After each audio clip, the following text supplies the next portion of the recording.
Well, kakalabas lang po ng desisyon ng ICC Pretrial Chamber kung saan binasura nila ang mosyon ni Tatay Digong para magkaroon ng panandaliang kalayaan o yung tinatawag na interim release. Bilang isang kasapi po ng ICC List Council, isang profesor ng international law sa UP, sa American University at National University of Singapore, at bilang dating presidente ng Asian Society of International Law, ang aking pananaw po, ang desisyon ay mali, hindi makaturungan, at hindi makatao. Para siguro po maintindihan natin ang desisyon, himay-himayin po muna natin kung bakit sang-ayon sa hukuman, hindi dapat mabigyan ng panandali ang kalayaan si Tatay Digong. Unang-una. Ang unang-unang batayan, meron ba raw pong probability na ginawa ni Tatay Digong ang mga paratang labang sa kanya. Ang problema po dito, ang sabi ng hukuman, hindi po nag-address ang kampo ni Tatay Digong dito sa isyong ito at naniniwala ang hukuman na meron pong probability na ginawa nga po ni Tatay Digong yung mga paratang sa kanya na crimes against humanity. At kung naalala nyo, 3 pong charges yan. No? Yan po yung nangyari daw sa Davao nung siya ay mayor, yung mga targeted killing, yung siya ay presidente na, at yung mga patayan na naganap dahil di umano sa war on drugs. Ang pangalawang batayan, ang pinaka-controversial. Itong issue na meron bang probability na tatakas si Tatay Digong kung siya ay binigyan ng panandaliang kalayaan or interim release. Bakit controversial? Dito ko po tingin, nagkamali ang hukuman. Ano pong basihan ng pagsabi ng hukuman na merong probability na siya ay tatakas? Well, karamihan po, in fact, halos lahat ng sinabi ng hukuman ay base po sa mga sinabi ni VP Sara. Ano po yung mga sinabi niya? At saka yung ginawa ng pamilya. Well, nung inaresto raw si Tatay Digong, violent raw na nag-release ang kanyang mga kaanak. Siguro ito yung nakita nilang paninigaw ni Hanilet doon sa Villamor. No? At ang mga sinasabi namang mga statements si VP Sara ay kasama na yung sinasabi ni VP Sara na mali ang paraan para nakuha ang jurisdiksyon sa pagkatao ng kanyang ama dahil hindi dumaan sa tamang proseso under Article 59 ng Rome Statute, hindi siya hinarap sa lokal na hukuman at kinidnap ng Marcos administration para i-deliver sa hukuman. Sinabi rin ng hukuman na nag-akusa daw ang VP Sara na nagsabwata ng ICC at ang Marcos administration para nga mawala ang pinakamalaking tinik sa kagustuhan ng mga Marcos na maging Marcos forever. At ito nga si Tatay Digong. At binanggit pa na nung minsan sa labas po ng hukuman, nagsalita si VP Sara na siguro dapat itakas na lang natin si Tatay Digong sa kulungan. Himay-himahin po natin kung bakit hindi sapat itong mga bagay-bagay na ito bilang basihan na meron daw probability na tatakas si Tatay Digong. Unang-una, yung mga nangyari sa Villamor. Hindi ba natural na reaksyon niya ng pamilya na hinihingan mo ng warrant of arrest, wala naman sila mapakitang warrant of arrest? Bakit naman sasama si Tatay Digong sa kanila na voluntarily kung wala naman silang mapapakita ng warrant of arrest? At nakita naman natin na dahil sa konteksto na nangyari doon sa pag-aaresto niya, na bigla na lang siya hinarang habang siya ipabalik sa Hong Kong, sapilitan sinakay sa eroplano, natural, magkakaroon ng emotional reaction yung mga tunay na nagmamahal kay Tatay Digong kasama ng kanyang kapamilya. At noong mga panahon na yon, ang mga tanging kapamilya niya ay si Ma'am Hanilet at saka si Kitty Duterte. Minamasama ba nila na gano'n ang reaksyon ng common law partner ni Tatay Digong? Ang katotohanan naman po, talagang wala namang basihan yung pag-aaresto. Dahil ang katotohanan po niyan, si Justice Ascuna nang nagsabi, yung warrant of arrest na ICC na hindi naman ang pinakita kay Tatay Digong nung panahon na siya inaresto, dapat dumaan muna sa Regional Trial Court nang ma-asserte na ang personalidad na inaaresto ay yung siyang hinahanap ng ICC at dapat masigurado rin yung kanyang karapatan pang tao ay narespeto at masiguro na walang paglabag sa soberenya ng Pilipinas. At dahil hindi nga po dumaan ito sa tamang proseso, ergo yan ay kidnapping. Unlawful detention in fact sa ating lokal na batas. Dahil ito ay kidnapping na ginawa ng mga taong gobyerno. At sa katunayan, nakabinbin ngayon ng kaso dahil dyan sa ombudsman. Laban kay Torre, kay Justice now Ombudsman Remulla at lahat po ng tao na mayroong papel sa pagkikidnap kay Tatay Digong. So, wag dapat minasama ng hukuman ang isang bagay na illegal na nangyari sa Pilipinas. Kidnapping or unlawful detention po talaga nangyari kay Tatay Digong dahil hindi siya dumaan sa tamang proseso sang-ayon sa Article 59 ng Rome Statute, hindi siya dumaan sa Regional Trial Court. At sa katunayan, yung pinababayaran nga po ni E.S. Medadea ang kanyang medical bills dito sa hukuman, ang sabi pa ng ICC, hindi namin babayaran yan dahil hindi naman kami ang nagpadala o kumuha ng pagkatao ni Tatay Digong at ni E.S. Medadea galing Pilipinas. Yan ay voluntaryong ginawa ng Pilipinas.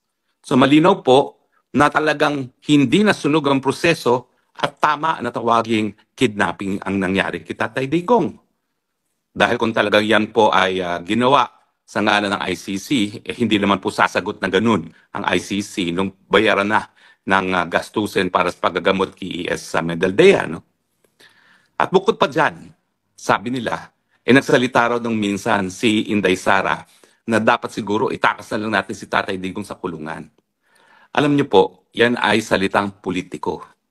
That is farthest from the truth. Tatapatin ko po kayo. Ang punot dulo ngayon na hindi namin pagkakasunduan ni Inday Sara Duterte ay dahil siya ay napaka-by the book. Ayaw niyang lumabas doon sa nakasaad sa Rome Statute. Kung ano yung nasa Rome Statute, yun ang susundin niya. Kaya nga ayaw mo lang niya i-considera ang iba pang mga legal na remedyo bukod pa sa Rome Statute dahil nakaharap nga tayo sa ICC. Nako, napakadami na po namin mga usapin tungkol dyan. Napakainit na usapin. Pero ako na po magpapatunay na kung gusto talagang ni Inday Sara na itakas si Tatay Digong, dati pa siguro niya ginawa yan. Ang katunayan, napaka-Girl Scout ni Inday Sara Duterte.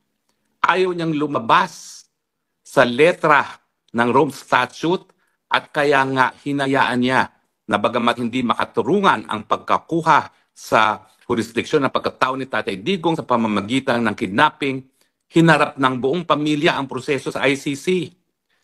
Yan ba ang gawain ng isang tao na nais tumakas? Kakilala ko rin po si Tatay Digong, naging amo ko. Anong sinasabi niya sa akin? Pagdating dun sa mga usapin ng kuku, sabi niya kung gagawin ng militar yan, hayaan mo sila mamuno. Pero wala akong pakialam dyan, wala dapat pakialaman si Inday Sara Duterte dahil kami ay parehong abogado. Kinakailangan lahat ng gawain namin sang-ayon sa saligang batas. So ganyan din po ang pananaw ni Tatay Digong kung gusto niyang tumakas. Matagal na siyang tumakas. Pero dahil siya ay abogado, hinaharap niya fair and square ang proseso. Kaya sa tingin ko po, hindi makatarungan na ang basehan na gagamitan nila ay ang sentimiento ng isang anak na natural. Nagagalit sa proseso na ginamit para makuha ang pagkatao ng kanyang ama at natural. May halong galit sa kanyang mga salita na binibitawan. Now, in any case, yung issue po ng tama ba kung may jurisdiction ng hukuman, sinabi ng hukuman, yan daw ay defiance sa hukuman dahil hindi nila kinikilala ang hukuman. Tama lang po yun. Dahil isa sa basehan na pinapadismiss ni Tatay Digong ang kaso niya ay dahil wala nga jurisdiction ng hukuman. Yan po ay isang purely legal issue at sa katunayan, 7 buwan na hindi ko maintindihan bakit hindi pa maresolba ang purely legal issue on jurisdiction. Simple lang po yan. Sang-ayon ba sa Rome Statute? Meron ba o walang jurisdiction ang ICC? At hindi dapat pulaan ang pamilya at si Tatay Digong mismo kung sasabihin nila na walang jurisdiction ng hukuman dahil yan naman po isang legal na depensa sa ICC. Hindi po yan defiance gaya ng paulit-ulit na sinasabi ng prosecution na mukha namang sinang-ayunan ng ICC mismo. Yan po ay hindi tama dahil yan po isang legal defense, lack of jurisdiction at dalawa po ang basihan. Bagamat isa pa lang ang nailalabas ni Tatay Digong sa kanyang mga abogado, yung lack of jurisdiction dahil nga po hindi na miyembro ang Pilipinas ng Rome Statute nang nasimulan ang proseso ng preliminary investigation. Nakasaad po uli sa Rome Statute na kung bibitaw isang bansa ang korte ay mayroong 1 taon matapos ang pagbibitiw para simulan ang preliminary investigation. Pero sa pangalawang taon na po nasimulan ang preliminary investigation. So sa kontekstong ito, hindi dapat minasama ng hukuman yung pag-question ng jurisdiction sa jurisdiction ng ICC at hindi dapat na pati ang mga sinasabing pabiro ay gagawing katotohanan. Dahil yung actuation ni BP Sara na she is faithful to the letter of the Rome Statute, yan po ay patunay na walang iniisip na labag sa ICC Rome Statute itong si BP Sara. Gaya ni Tatay Digong, abogado rin po si Inday Sara Duterte.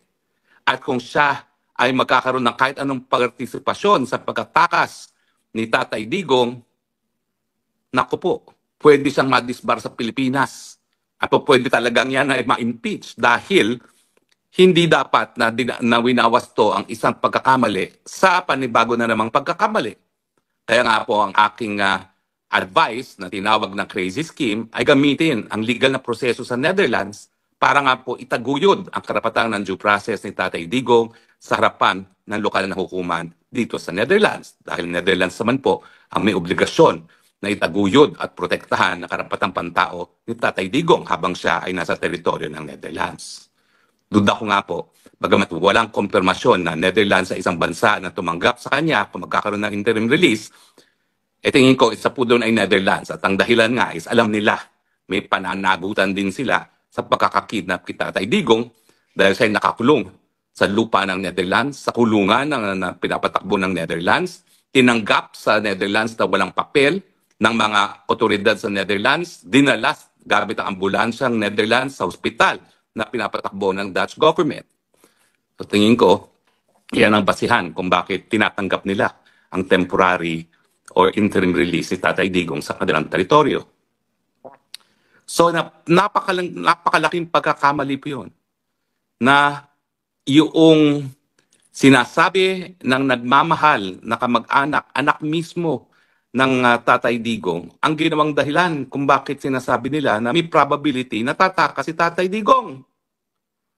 Sinasabi pa nila na bilang isang dating presidente at bilang vice president, napakalaki pa rin ang impluwensya ni BP Sara.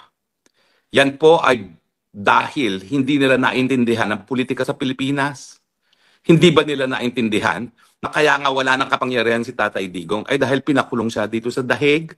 Hindi ba nila naintindihan na ginagawa lang nilang takot-tahuan si BP Sara na bagamat siya ay vice president, talaga naman pong linalapastanganan ang kanyang pagkatao ng presidente mismo at ng kanyang mga kaalyado sa Senado at sa Kamara de Representante? Di ba nila alam na sangkatutak ng kasong sinampan nila labang kay BP Sara, including yung impeachment, na buti na lang ay panandali ang naharang ng Korte Suprema? Yan ba ang patunay na dahil siya ay vice president, ma-impluwensya siya sa ngayon sa Pilipinas na kinukonsidera siya na #1 kalaban ng gobyerno at patuloy na sinusupil at ginigiit? Na pati po ako, naging collateral damage. Hindi naman ako Duterte, no? Pero anyway, tinatanggap ko naman po yan. Dahil ako naman po ay nagdesisyon na paglalaban ko ang tama at ang mga Duterte ay nasa panig ng tama. So mali po yan. Na dahil lamang sa mga salita ni Vice President BP Sara, ay sinasabi nilang may posibilidad ng tumakas. Unang-una, meron pa bang mental at physical condition na tumakas si Tatay Digong? Nahuhulog na nga at tumatama ang ulo sa sahig. Yan ba ang po pwede bang tumakas? Pangalawa, anong impluwensya ang sinasabi ninyo? Wala nga po. Patuloy ang pagigipit. Hindi lang po kay BP Sara, kundi pati na nga po kay Tatay Digong. At ang patunay ay pinakidnap siya papunta sa Daheg nang mawala siya sa Pilipinas. Sinasabi rin nila na dahil si Presidente Duterte ay sinabi ni BP Sara na kapag nagkaroon ng interim release na nais niyang ang interim release sa Davao City, ito raw ay dahilan kung bakit may probability na gagawin na naman daw ni Tatay Digong di umano yung mga pagpapatay na sinasabi nilang naganap nung siya ay mayor sa Davao City. Sa tingin ko po, that is an unfair conclusion dahil hindi pa po napapatunayan ang pagkakasala ni Tatay Digong sa pagpapatay doon sa tinatawag na Davao Death Squad nung siya'y mayor. Ang sabi pa ng korte, abay, kita mo nga, yung kanyang impluensya ay napatunayan dahil siya ay nahalal muli bilang alkalde ng Davao at dahil siya ay alkalde na naman ng Davao at ang kanyang anak ay vice mayor, posible na namang siyang gumawa ng mga kasalanan at mga krimen sa Davao City. Hindi ba ho yan ay unfounded conclusions sa isang tao na hindi pa napatunayang nagkasala? Nakasaad din po sa Rome Statute at sa karapatang pagtao na lahat ng akusado ay presumed innocent until proven otherwise. Eh bakit sasabihin nila na meron na namang probability na gagawa pa ng mga krimen samantalang wala pa namang krimen na napapatunayan? Hindi ba po yan ay talagang conviction prior to trial at dahilan daw kung bakit hindi siya dapat mabigyan ng panandaliang kalayaan? Ulitin ko po ha. Yung proseso ng ICC na merong aresto na o kapag meron lamang good reasons ay binabalanse sa karapatan ng akusado na humingi ng interim release. Ibig sabihin, pag pinagkarit ang interim release at ang basehan lamang ng pagkakaaresto ay good reasons, hindi man lang probable cause, yan ay di ba katarungan? That is tantamount to arbitrary detention. At ngayon nga pong pinagkait si Tatay Digong ng interim release, biktima siya ng arbitrary detention dahil ang sinasabi nila, ay, pwedeng tumakas yan. Maski ang basehan nila ay isang biro ng anak, ay, pwedeng gumawa na naman ng krimen yan dahil siya ay nahalal muli ng Davao, maski wala pa namang krimen na napapatunayan. Diba po? Binawal-wala din ng korte yung mga medical grounds kung bakit panandaliang na-postpone na ang confirmation of charges. Dito po talaga ako nagulantang. Kasi nabuhayan ako ng loob at tatapatin ko kayo ha. Bago na pagpaliban ang confirmation of charges dahil nga baka nga hindi na kaya ni Tatay Digong humarap sa paglilitis. Sigurado ako na hindi siya bibigyan ng interim release. Pero nung nagpaliban sila ng confirmation of charges dahil merong ang issue sa kanyang kakayahan na tumayo sa isang paglilitis laban sa kanya, nabuhayan ako. Dahil ano pang gagawin mo sa isang tao na parang kinilala na ng hukuman sa dahil ito ay dahilan ng pagpapaliban ng confirmation of charges, ay wala nang sapat na kakayahan para humarap sa isang paglilitis. Di ba po, kapag ikay magpipilit ng ganyang tao ay patuloy na haharap sa paglilitis at siya ay nakakulong panandalian, eh arbitrary detention na naman yon. Kaya nga po nabuhayan ako. Kung papansinin niyo po yung mga nauna ko mga vlog, sinasabi ko, ni minsan hindi pa nagbigay ng provision ng interim release ng ICC. Meron lang isang kaso na nabigyan ng interim release, si Lubanga. Matapos po, hindi pala si Lubanga, yung napawalang bisa, na pwede ko na maalala kung sino yung napawalang bisa, na-convict tapos na-acquit on appeal. Yun lang ang nabigyan ng provisional release, pero by the appellate tribunal. At later on, yung appellate tribunal, pinagwalang sala yung akusado. So by way of track record, sinabi ko hindi mabibigyan ng provisional interim release si Tatay Digong. Pero nabuhayan ako ng loob dahil nga doon sa pagpapaliban ng confirmation of charges na kinilala ng hukuman na baka nga hindi na sapat ang pag-iisip ni Tatay Digong para depensa ng kanyang sarili sa ICC. Dahil sa kondisyon na ganito, bakit mo pa siya ikukulong? Again, ang pagbalanse ng ibang proseso ng hukuman sa ICC ay dahil good grounds lang ang warrant of arrest, pero merong karapatan to interim release. Ngayon, dahil nabaliwala yung kanyang posibleng kawalan ng sapat na pag-iisip para harapin ang paglilitis, ngayon, nakakulong ang Tatay Digong, patuloy na ikukulong, maski wala na siyang kakayahan humarap sa paglilitis. Of course, yung issue po ng fitness, contested ng prosecution at magtatalaga ang hukuman ng mga eksperto. Pero sa akin lang, for purposes of interim release, dahil sila naman ang nagpaliban na ng confirmation of charges. At importante po yung confirmation of charges dahil kung talagang walang jurisdiksyon ng hukuman at kung wala talagang probable cause, dismissal na yan, ang pagpapaliban ay nagpapahaba ng pretrial detention. Ibig sabihin, pinahaba ang pretrial detention, may posibilidad na pinahaba pa ang arbitrary detention ni Tatay Digong. Well, nalulungkot po tayo, pero ako naman po, sa mulat mula, alam ko na bagamat ang ICC ay isang hukuman, ito rin ay isang political na institution. Sa katunayan, ang mga Assembly of State Parties ang siyang meron pa rin responsibilidad sa mga pulisiya na patutupad na hukuman. At nung huling ICC Assembly of State Parties, tumayo po ang ambassador ng Japan na siyang pinakamalaking contributor sa ICC at nagsabi na hindi kami natutuwa bilang pinakamalaking donor ng ICC na napakadaming akwital ang desisyon ng hukuman. Nais naming makita ang conviction. Ang nakikita natin ngayon kay Tatay Digong dito sa mali at hindi makatarungan at hindi makataong desisyon na pinagkait ang interim release, bagamat wala pa pong probable cause, baka nga dinidinggin nila ang kahilingan ng pinakamalaki nagbibigay ng pondo sa ICC na kinakailangan magkaroon ng conviction. Nung minsan tinawag na po yung aking proposal na gamitin ang karapatan ng pantao ni Tatay Digong laban sa kidnapping bilang isang crazy scheme. Hindi ko na po ulitin yan. Pero siguro naman, naintindihan ng lahat kung bakit ako'y naghahanap ng alternatibong legal na remedyo para palayain si Tatay Digong.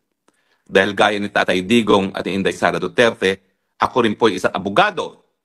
At bagamat posible na pwede itakas na lang si Tatay Digong, hindi po opsyon yan sa isipan at puso ng lahat ng abogado. Harapin po natin ang issue ng illegal na pagdedetain kay Tatay Digong sa tamang forum. Ang tingin ko po, ang tamang forum ay sa forum ng bansa na mayroong katungkulan na itaguyod at protektahan ang karapatan ng due process ni Tatay Digong. Malungkot na balita po today, pero tuloy po ang laban. Sinugal ko na po hindi lang ang buhay ko para kay Tatay Digong, hindi dahil siya ay minahal ko, hindi lang po yun. Kundi naniniwala ako na si Tatay Digong ang nagbigay ng pamumuno na nagpabuti ng antas ng kabuhayan ng mga Pilipino, naging dahilan kung bakit taas noong ngayon ng Pilipino sa buong daigdig. Sinugal ko na rin po ang relasyon ko sa pamilyang Duterte sa aking mga suhestyon na sa ngayon po ay panandali ang isinantabi. Siguro naman po, naintindihan nila kung bakit ako'y naghahanap ng alternatibong remedyo. Dahil mukhang malinaw po, political pa rin talaga ang ICC. Tatay Digong, di ko alam kung makakarating to. Di ko man alam kung sinasabi nila na naririto pa rin ako. Di kita iniiwan gaya ng aking pangako na patuloy tayo naghahanap ng remedyo kahit ano pang mangyari. Hanggang sa aking huling hininga, pangako ko, walang iwanan, Tatay Digong. Sasamahan pa rin kita. Salamat po sa inyong patuloy na pagtangkilik. Pagdasal po natin si Tatay Digong. Magdasal po tayo para sa katarungan. Magdasal po tayo sa kanyang mabilisang pagbalik sa Pilipinas. Dahil alam ko po, ang nais lang niya, ang kanyang huling hininga sa mundong ibabaw ay ang hangin ng kanyang lupang sinilangan, Davao City.